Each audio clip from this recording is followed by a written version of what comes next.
But if we as humans, the people on the funding side, don't experience a transformation in how we relate to others in the system and how we understand ourselves, we won't ever get to the point where we can really work deeply on power in a relationship of solidarity with each other. So I think about that as necessary. That inner work has to be happening alongside the thinking work, the technocratic work, the seeing the system differently, or you'll never get to some of those deeper levels of transformation. Hello, I'm Professor Kate Bird, and I'd like to introduce this episode of the Power Shift Decolonising Development. In this episode, we're talking to Heather Grady and Tanya Beer about the evaluation of the Shifting Systems Initiative, which looks at philanthropic organisations and how they're seeking to change the way they work. We talk about long-term, unrestricted and more adaptive and responsive funding from philanthropic organisations. We explore what the Systems Change Initiative has contributed to the sector, if anything, and what is the relationship between giver and receiver, and within that relationship, how important is race and power.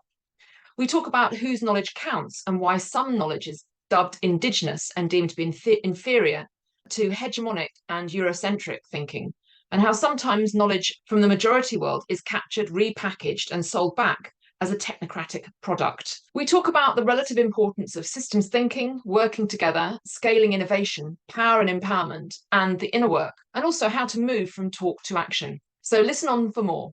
Bye for now. Welcome, Heather. Welcome, Tanya. And it's good to see you again, Kate. So welcome, everybody, to the Power Shift, Decolonizing Development, the podcast series seeking to bring together thinkers, practitioners, and activists to share ideas, inspire change, and identify tools for practical action. I am Charmaine Macaulay, a body psychotherapist, director of Kokoro, and lead facilitator of the groundbreaking training program called Racism in Real Time. And my co-host is Professor Kate Bird, director of the Development Hub. As a Black psychotherapist and a white development professional, we are using our own lived experiences and professional skills to frame the way we approach the topic of decolonization. Over to you, Kate. Thanks, Charmaine. I'd like to introduce our two speakers today. They are Heather Grady and Tanya Beer. Heather Grady is Vice President at Rockefeller Philanthropic Advisors, RPA, and she co-founded and leads the Shifting Systems Initiative as part of her work with RPA. Tanya Beer is an independent consultant. She focuses on strategic learning facilitation for organizations and collaboratives. She's co-author of the evaluation of the Shifting Systems Initiative. Before going freelance, Tanya was Associate Director of the Center for Evaluation Innovation, which pushes evaluation practices in new directions and into areas that are hard to measure, such as advocacy, communications, and systems change. So you can see that we've got both sides of the equation here represented in our conversation, and we're very interested to speak to you, Heather and Tanya, about this Shifting Systems Initiative and what you found out about it. Now I'm going to pass back to Charmaine for the first question. Thank you, Kate. Heather, could you describe the Shifting Systems Initiative, its works with the philanthropy sector, and what you see as the overlaps between system change and decolonizing, localizing, and anti-racist agenda? Thank you very much. And Kate and Charmaine, it's great to be here and great to be with Tanya again. We haven't seen each other since the evaluation completed. Just to say a few words about the Shifting Systems Initiative, we launched it in 2016 at Rockefeller Philanthropic Advisors. I was approached by Edwin O from the Skoll Foundation, who said, our foundation funds a lot of wonderful organizations around the world with unrestricted funding, generally long-term. We've always been hoping that other funders do the same, and yet we find that the philanthropic community is not doing that, is giving short-term restricted funding by and large. So how can we work together to make changes in the philanthropic sector more broadly and really encourage funders to collaborate more and to place longer-term, less restricted, more adaptive and responsive funding with grantee partners around the world, so that we can have more of an effect on the systems that the grantee partners are trying to work on to change. We were joined very early by the Ford Foundation, Porticus, and then others along the way, the Chandler Foundation and Jasmine Social Investments. We've really gotten ahead of steam over these years. So 7 years later, what we noted was that systems change went from being a phrase that was hardly heard in the philanthropic sector in 2016 to being bandied about so much that people could no longer say what this really means. There wasn't a cohesive, coherent narrative discourse or set of practices within the sector. So we commissioned an evaluation and brought in Tanya and her colleagues and asked them to take 6 months to really do a deep dive into both what our initiative had contributed to the sector, if anything, but more importantly, I think, what's happening vis-a-vis the concept and the practice of systems change in the philanthropic sector and in funding more generally. And what I think that has to do with issues like anti-racism, decolonization, and localization is that what had happened over time is that a lot of funders said, oh, of course, we want to support systems change. And they would do some more self-diagnostic tools, or they would do a systems map, or they would incorporate one or a few practices without actually unpacking those concepts that are at the root of what happens, frankly, if you look at the basics of it, between some institutions and individuals who have accumulated and are distributing wealth, and other individuals who are doing the very hard work of social change, economic change, political change. So what is the relationship between the giver and the receiver? And that's where I think it comes to these questions of race and power and localization and so on. Thank you. I really appreciate what you've just said and the overlap there. My next question is, your evaluation highlights that intellectual property from the global north, or as other people call it, from the minority world, is valued. Whereas for me, it feels as if there's a pejorative and condescending attitude towards knowledge from the global south or majority world, which is framed as culture and indigenous knowledge. How do these concepts reinforce the status quo? That's a great question. The evaluation approach was really trying to understand and reach out mostly to folks doing the work that Heather mentioned, be on the recipient end of philanthropic and development dollars, their experience of how the philanthropic sector in particular is promoting and shifting or not their practices around systems change. And one of the things we consistently heard from many of the folks that we interviewed was that they found that the way many philanthropic actors, and I would include in this the consultant sector, who comes in and acts as intermediaries or evaluators or strategy consultants, come in often into learning spaces or in their interactions between a grant applicant and a foundation.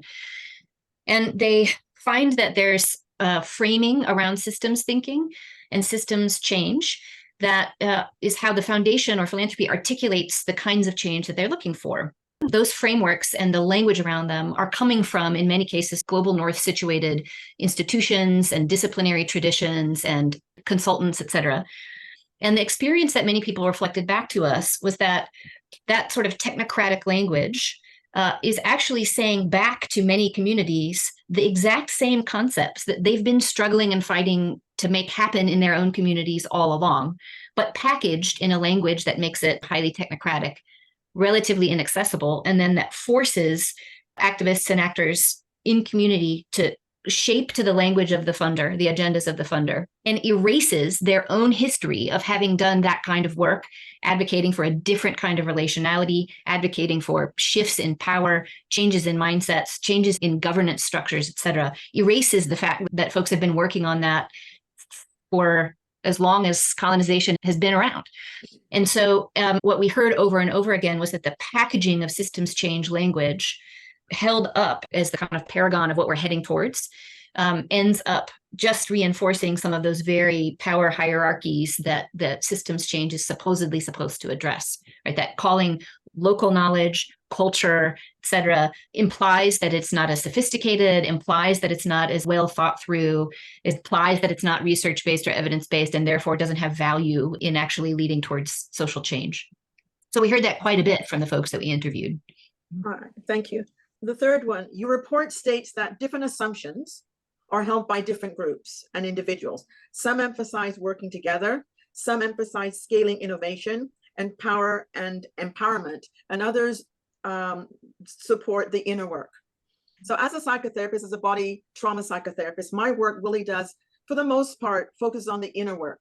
And I personally see that this is a foundation without which other elements of change cannot happen. So what I'm saying, if you haven't done the internal work and if you don't understand what motivates you, what gets you going, and your defenses, and whether you feel defended. So what I want to know is, can you tell us a bit about how you see the relationship between these different elements working or not working? Yeah, that's really good. I'll start, and then Heather, maybe you can reflect on how you're seeing those relationships play out among philanthropists. So I feel like one of the pieces of wisdom we heard again and again from the folks we had an opportunity to talk with was that we probed a lot on when you see a funder of a development effort living out what you imagine to be the real aspirations of systems change versus when they're not, what is it that you're seeing? And there's a lot of technical stuff around like how they fund, what the structure is, what they focus on, the kinds of organizations they fund. But often people ended up coming back to the individuals representing those organizations are entering into the conversation and the relationship in a fundamentally differently embodied way. Many described it as they begin with open ears and questions and listening, and they recognize that they themselves are situated inside a system with necessarily a limited view of what's happening, that they can't understand it, a system, more fully from where they stand without hearing and relating to others. And that ability, people told us again and again, is a piece of inner work. It's the ability to come to terms with your situatedness, to come to terms with the fact that you are part of both a history and the current functioning of a system. And so one of the things you'll see in the report that came up several times too is this idea that we can kind of create a lot of new training programs or different frameworks or different funding strategies and a lot of those different technical pieces that make funding more supportive of systems change. But if we as humans, the people on the funding side, don't experience a transformation in how we relate to others in the system and how we understand ourselves, we won't ever get to the point where we can really work deeply on power in a relationship of solidarity with each other. So I think about that as necessary. That inner work has to be happening alongside the thinking work, the technocratic work, the seeing the system differently, or you'll never get to some of those deeper levels of transformation. Tanya, I want to build on that. What a great answer. And I want to say a little more. First, I think that the table that's in the report on the different assumptions that funders and others make about how you change systems, I think that list is very good. And I don't want to discount some of the other ways that people will say this is fundamental. So for example, you change systems by working together. I think that's absolutely true. Without collaboration, when funders are working in silos, whatever support they're giving will have less impact rather than a collaborative approach. There's another one about using systems thinking. And that's just, I think, rooted in a lot of wonderful practices from north, south, east, west, where you're thinking about problems and contexts in a more intersectional, in a multidisciplinary, in a more comprehensive way, and embracing complexity. So I think that's important. There's the element of scaling, people believing if there's impact in one place, if we really want to tackle a problem, whether it's climate change or destruction of nature or a large unhoused population. Yes, if we are doing things that work, if we've innovated on something that's working, we want to scale it in the sense that we want to share the practice more widely and see if others are interested. So those are not unimportant conditions. But I think the inner work is so essential, and it's often either not done at all or it's left to last. And I just want to add on to what Tanya said. If you think about the attributes of a funder that is working in a way that's really respectful and anti-racist and really challenging the status quo of how funding is done, it's about trust. It's about ceding control to others. It's about humility, going back to listening. It's also about taking risks. I can't tell you how often I'm talking to funders who say, I don't want to support that work because that's an untested small organization, and how will I know? And they won't take a risk on that, but they're very comfortable giving $10 million to a university or something else where there's no particular cause and effect of the impact of their money. They'll take a big risk with their own company, but they won't take a risk in a really wonderful organization that happens to be far away from them and not in their same social circle. There's a lot of factors at play here that are about otherness and about belonging and about the approach.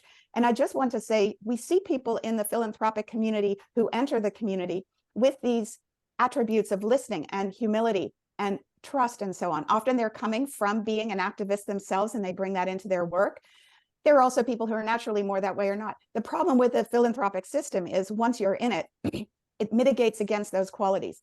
You have people above you in the hierarchy saying, are you sure we should make that grant? Have you double checked it? Have you done enough due diligence? We have our peers saying, who are the best organizations to fund? Are you sure? Do they have a track record? And of course, we have the fact that organizations receiving funding don't, if I use the old idiom, they don't want to bite the hand that feeds them. So if a funder is acting in a way that is not helpful and not respectful and not listening, it's hard for organizations to call them on it, because then you create the awkward moments and you're worried you'll lose your funding. So these are really patterns of power that get replicated over and over. And I think that's why the inner work that you do, Charmaine, is so important. Yeah, I just wanted to add to that. And I think you've explained it really well. So I'm also hearing that's built into the organization is almost, I want to say, a natural pushback to things that don't feel okay, right? So they may say, it doesn't sound okay, but I think really what's happening in their own internal body, this doesn't feel right. I don't like this. I don't know anything about this company. So really, I'm not going to do anything. But then that gets translated to, I don't think it's okay, when actually it's much deeper, right? So I'm going to be guessing how difficult then it is for change to actually happen if there's a built-in system of almost a concreteness that you can't really expand, because as soon as you expand, the concrete walls go squish, squish, squish, squish, squish. And so all the innovations that you and Tanya have been talking about almost then by default get stopped. And how hard it is then for everybody else who actually believes in the things you're doing. How do you change the belief to make it happen if it's really hierarchical and the power changes the configuration of what you want to do? Yeah, Absolutely. My last question before I turn this over to Kate, this is more of a personal question to either one, whoever you like to answer. So racial equity and coloniality is mentioned in your report, but I wonder if you could tell us a bit more about your own personal journey, your own personal experience of how race, internal racism, colonial mindset, and the fact that you are white and you're in this system. Can you talk about some of the issues that did come up from you? So I know that this is rather personal, but I would really appreciate if you could sort of go in there and so we could hear actually what's going on internally when you're in this kind of situation. Thank you. Heather, do you want to start? Sure. I think at our organization and many funding organizations, we've been doing work over the last several years on diversity, equity, and inclusion, as we call it. And we've tried to make time and space for what we call brave conversations and going more deeply. And I think that applies to this work when you're working on systems change more broadly. The challenge that I have is it becomes something that's kind of bolted on to the day job. It is some of the most important work that I could possibly be doing in a given week, month, or year. And yet it turns into a process of training courses and going very deep into a conversation with people of different races, different ethnicities. And then suddenly the conversation is over and we go back to our day-to-day work. I think multiply that times the giving and the receiving of financial resources, the giving and receiving of advice, and how we never make enough space to really go deeply and bring the work to a place where we ourselves are transforming. Can I just add to that then? And I hear how you're saying that it's bolted on the end. And I would just say, what a privilege of being white that you can bolt it on. I can't ever bolt on. It's always there 24 hours a day, 7 days a week. And so I guess one of the things that I get irritated about is the privilege. And it's also that it is and it isn't. It's like you can never take your whiteness off, but there's an assumption that your whiteness is not impacting, and it's only impacting, and it's only necessary to look at in very silo positions. So I would like to challenge you to say, it's not just in these silo position. It's not just in your interaction. Your whiteness is always there, constantly. I completely agree. 7 days a week. Yeah. Yes. Tanya? There's this moment. So the evaluation field, and talking about the sort of subjectivity of an evaluator, because also I'm white and the whole evaluation team is white, middle class, wealthy by global standards, cisgendered women. That was the evaluation team. And we were in the position of having to make sense, both gather data and then make sense out of it for the Shifting Systems Initiative team.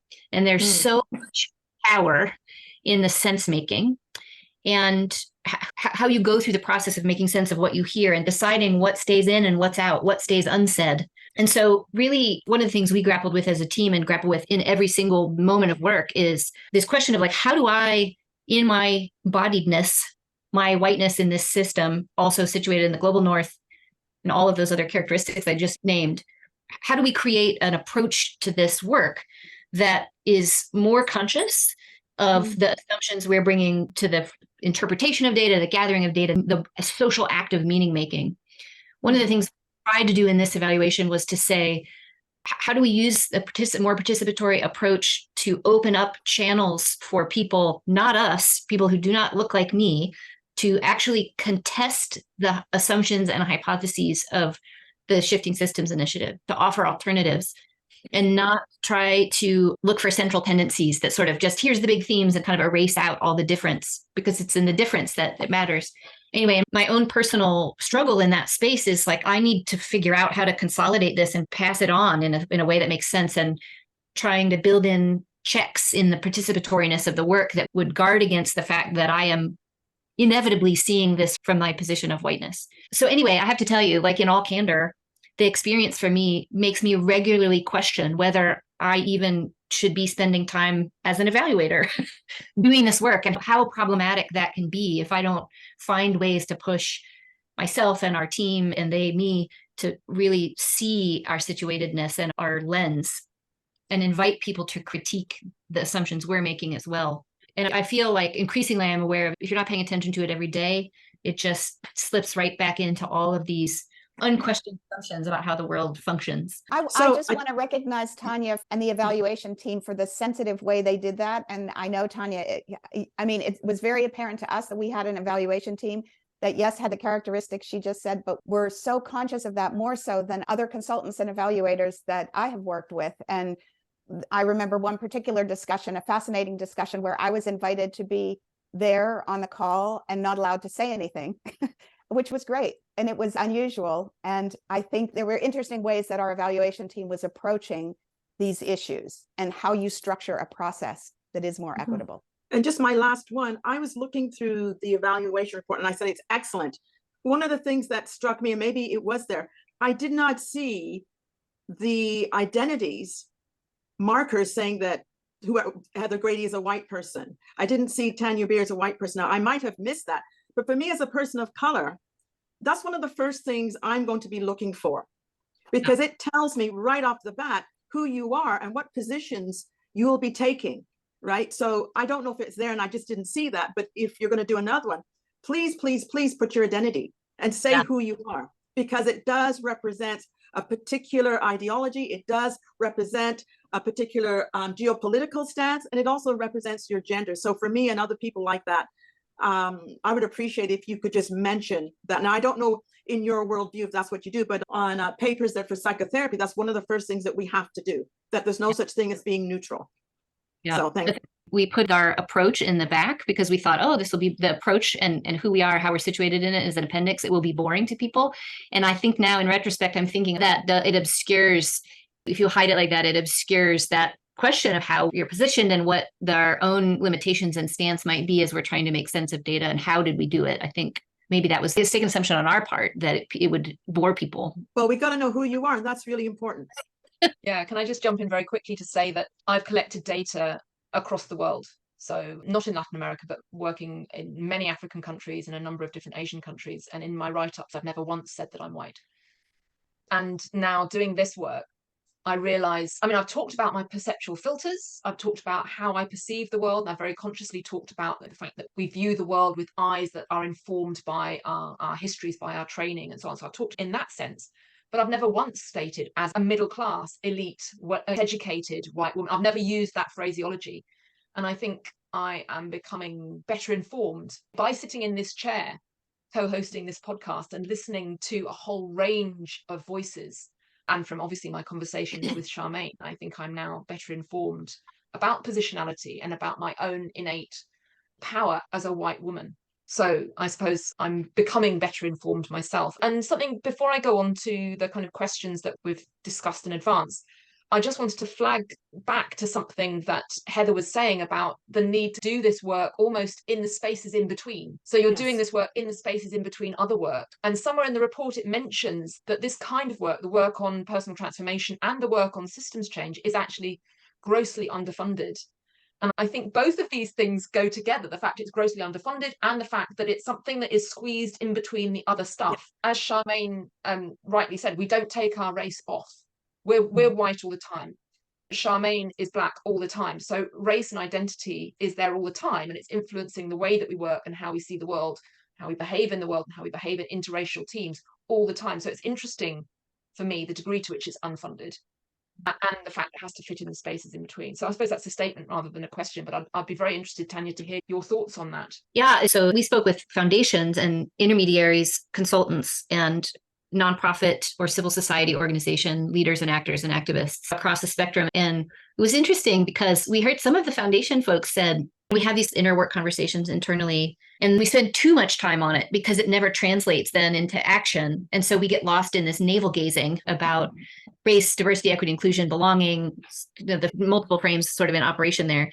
But instead of saying, okay, so what would it actually take to integrate that into the full depth of the way we show up in the world in relation with others. So I think this is the backlash that's happening in philanthropy. The foundations are saying we're spending too much time on this inner work. But I wonder, to your point about it's chronically underfunded, I think we're in this really precarious point right now of foundations saying, just like many nonprofits are saying, I'm going to give up on this whole concept of systems change, or I'm not even going to bother with it because it's just a bunch of talk and nothing's different. We're seeing in foundations, this is maybe a gross generalization, but I'm seeing a lot of evidence from the folks we spoke with that they are also sort of exhausting themselves on conversations that they feel aren't leading to anything. And I think that's going to trigger a backlash, or maybe already is. So I think that's a really weird puzzle to try to figure out, Kate, that it's a funding issue. What kinds of experiences are we setting up for foundations to have, not just inward facing, but in relation to others out in the world that could be transformative? I think there's a real problem right now with how that's playing out that we've got to fix. We got to crack that nut somehow. I don't know if you guys are seeing that in the folks that you're talking with, but. No, I think that's a really interesting point, because it's okay, we're having a conversation, but what are the entry points for practical action? Yeah. So where is Yeah. something that we can develop real traction around? Yeah. And that's certainly something that Charmaine and I are really interested in working to do, is to lock together a set of practical tools that can be Yeah. applied. But you can't apply practical tools without also doing the inner work. So it's kind of like, how do you do both at the same time? Do you have to sequence it? Is it that you have to spend a certain amount of time on inner work before you can do the outward facing stuff? Or is it something that you have to work on simultaneously, because you can't keep the momentum going without that simultaneous action? And I would suspect the latter, that you've got to do both at the same time. Yeah. But also you've got to do a certain amount of the inner work, because otherwise what you will do is you will start spinning empty words and you won't actually believe what you're doing. You won't believe it, and you won't be authentic in what you try to do. So my next question is, the Shifting System Initiative seeks to encourage philanthropic funders to work more collaboratively and direct longer term, more adaptive, responsive resources.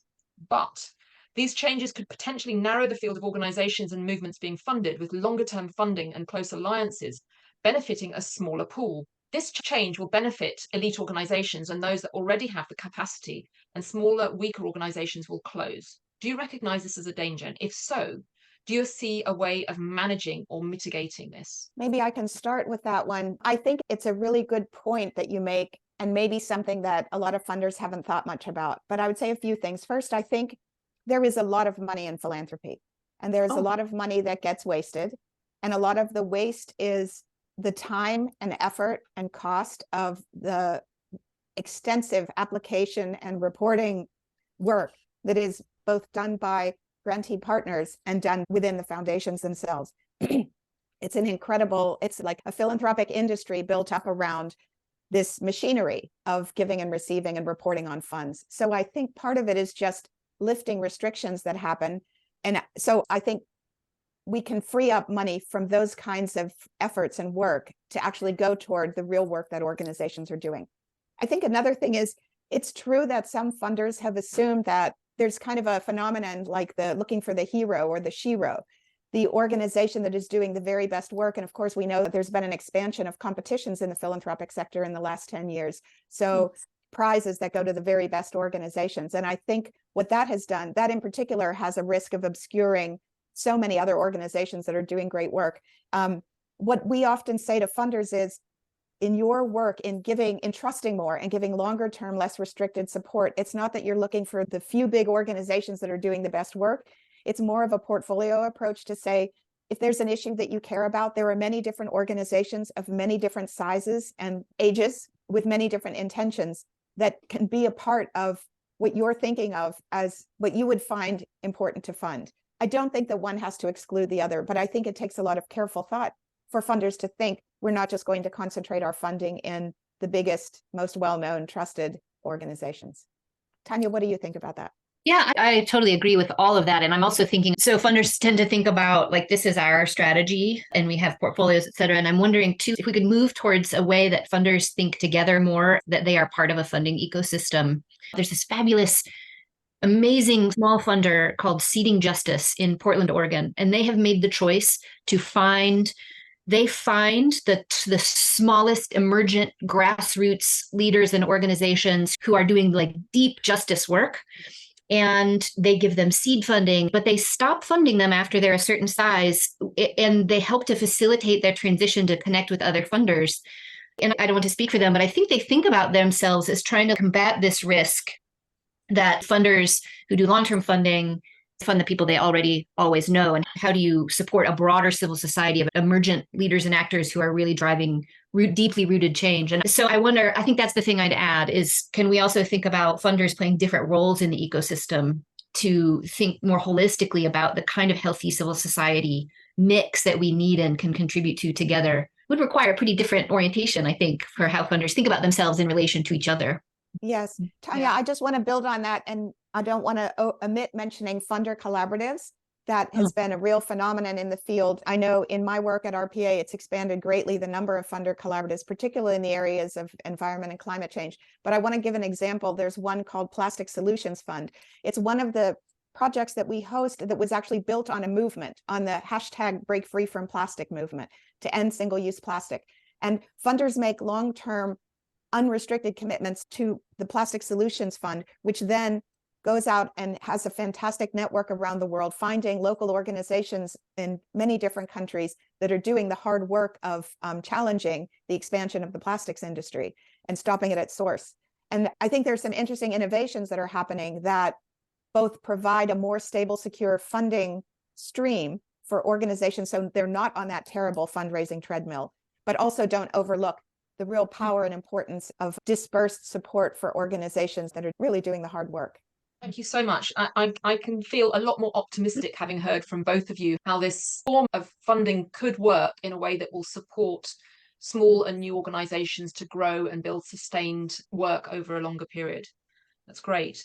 One of the things that the report talks about is the lack of follow through in the sector. And you've both actually mentioned this in this conversation, that there's a lot of talk about systems change, but not enough action, with progressive change seen as a risk.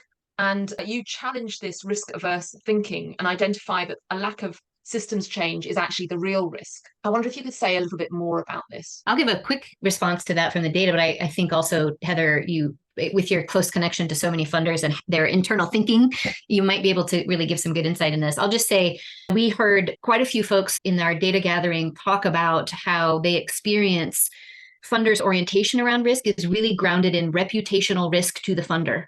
And that kind of sounds shallow, and in some ways, of course, it is, but that doesn't mean funders don't genuinely care that their funding has impact on the world.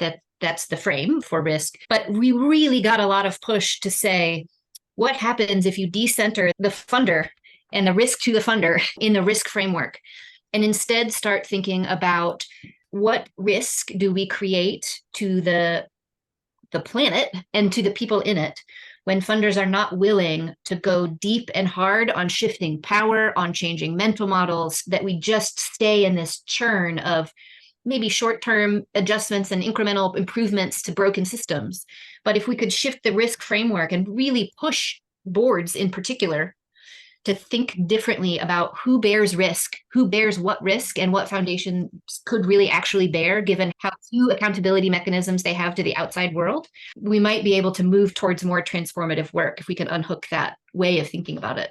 Tanya, you're so right about that. I want to add something we haven't talked about yet, which is measurement of impact and where risk comes from vis-a-vis that. So it's so interesting. What we have in the philanthropic sector is funders that are providing funds, and unless it's an award, it's a grant, and it's like a contract, and it's, we are giving you this money, and in return, you will deliver such and such.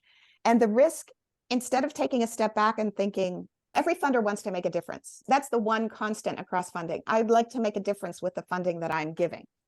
But then if it's a 1-year grant or a 2-year grant with very specific key performance indicators and very specific outputs, the risk becomes, will the report not be written? Will the convening be a failure? Will the government policy not change within 2 years? The systems change happens fundamentally at the level of paradigms, at the level of mental models and mindsets. It's about values and attitudes and beliefs. It's about relationships. It's about resource flows. And the problem is that funders are worried about the lack of success of their particular grant. If that's what we're measuring, it's a whole different question, but that's not what the risk is. The risk is that discrimination continues unabated. The risk is that environmental destruction continues unabated, but that's not the level at which we're measuring impact or change. So it becomes this loop of unhealthy measurement frameworks, and then things like risk and trust get built onto that. Some great answers there. Thank you very much. I'm very aware that we're running out of time, but I'd like you both just to very quickly give our listeners and viewers your number one top practical action that they can take to contribute to this progressive program and process of change. You want to go first? Hard. Number one is hard. Number one only. I'm going to speak to evaluators out in the world who are in this position of this metric-y trap that we're in, and we end up reinforcing that. I'm going to say, here's my ask to my field, is I want us to start thinking about how we use evaluation and learning to open up democratic channels for contestation of power. And that's jargony, but I feel like if we can use tools like boundary critique or other sort of methodologies that help us actually get to the business of saying who values what and whose priorities are we prioritizing and lay it bare. So we have to look at it and deal with it so that foundations and philanthropy can't make promises to equity that have no backup, no action, that there's some mechanism to say that where the rest of the field can challenge our thinking on what matters, what are you valuing, how are you deciding what's in and what's out, and try to really open up a more democratic contestation of those assumptions to challenge that power that's embedded in the philanthropic sector. I'll take a page from Tanya and say, I'll talk to my sector, which is advisors and consultants in philanthropy, and say, we need to be bolder to speak truth to power to our clients in every sector, government, business, civil society. It's hard to speak truth to power. It's equally hard, or perhaps harder, when you're a consultant or an advisor to philanthropic institutions. But when we see behaviors, when we see inner behaviors that are not good, when we see that inner work is absolutely crucial before doing all the bells and whistles of new tools, we need to push on that more. Thank you for your challenging practical next steps for your sectors. And I hope that our listeners and viewers will find a way to apply those pieces of advice in their own professional work and actually in their lives. I would like to thank you both for joining us today, and to thank Charmaine. And Charmaine, would you like to say a quick goodbye? Yes, I think we did the one minute, what do you call backstop? Hard stop.